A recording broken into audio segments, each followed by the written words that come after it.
Babe, why have I noticed that your right bicep is larger than your left one? You think so?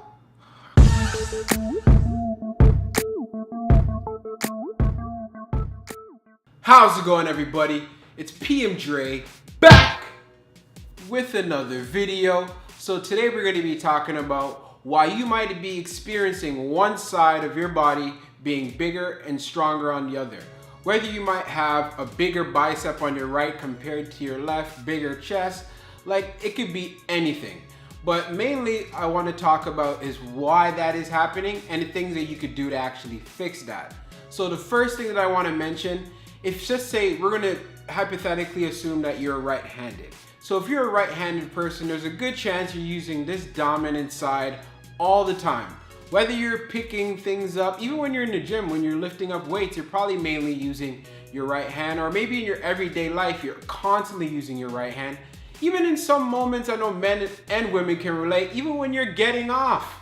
I'm pretty sure you're getting off on your dominant hand.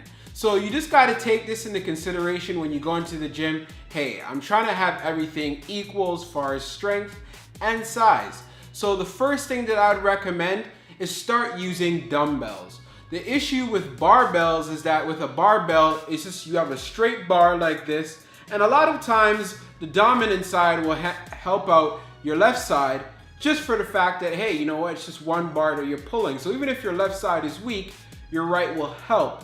And this is what we want to eliminate. So I would say use dumbbells. So you can still use barbells, but I would just say, you know what, kind of slow down the amount of work that you're using with the barbell and just focus on using dumbbells. So for example, I had issues with my arms. So as far as my right being a lot more bigger than my left, they have improved tremendously in the sense of where I just said to myself, let me squeeze out some extra reps on my left side. I wasn't too fond of saying, well, you know what, let me grab a 30-pound dumbbell here and do a curl and grab a 35-pound dumbbell here. Again, you could still do that. But I would say, you know what, just as far as a start, squeeze out some more reps on that weak side. So maybe you can squeeze out an extra 5 reps. And as you get more comfortable, then after you can say, well, you know what, probably add in another set for that weak side. So not only do you get to actually further more stimulation on that weak side, you're also ensuring that it can also catch up to the right side. So I also had this issue as far as with my triceps as well in my arm. So I made sure I did an extra set on my left side for my tricep, and then I would squeeze out a bit more reps. Let's say, for example, if I was doing skull crushers with dumbbells, then I would just squeeze out a little bit more on my left side. It was difficult, it was hard to adjust to, but I found this worked out tremendously well for me. I also had an issue with my legs. For example, like my right quad was bigger than my left quad. So what I started to do, I would go on the leg press, and I actually just started doing the leg press pretty much with one leg, a single leg. And that helped bring up my weaknesses as well. So you just gotta really focus on using machines as well as free weights and work those muscles independently. So if you can find a machine, let's say for example, your right chest is bigger than the left part, you know what, right chest, your right pec is bigger than your left pec, then try to find a machine where you could do this, where you press with 1, with 2. Same thing you could do with the dumbbells.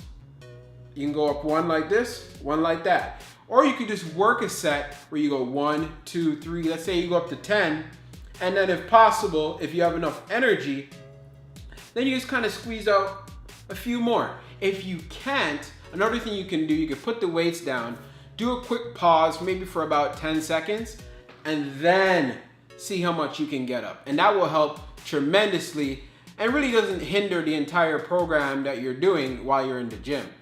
So I just wanted to do this video because this question came up and I really just wanted to actually expand on it. So again, it's one of those things where, you know what, like I'm happy as far as if you're pursuing the, hey, you know what, great symmetry and making sure your musculature actually looks good. It's great that you're really critiquing yourself and you want to get better. But things like this are completely normal. Like for the average person who may not be into fitness or doesn't work out, wouldn't notice this because they don't work out, so it's not that big of a deal. So don't feel like, well, you know what, you're the only person or you're just one of few. This is actually a common problem amongst people. I always say, you know what, maybe some people do suffer from the fact that, you know what, the right is always going to be stronger than the left or bigger than the left no matter what they do. But what you can do is try to lessen the gap. Because the last thing is you want is actually getting hurt in the gym, because again, one side is just tremendously stronger than the other. We just want to fight for that balance. As close as we can get, then it's better than not doing nothing at all. So hope you guys found this video very informative. So you know what we do here on the PMdre Fitness channel. Don't forget to share. That's right. Tell everybody that you know, that I don't know, that you watch my channel.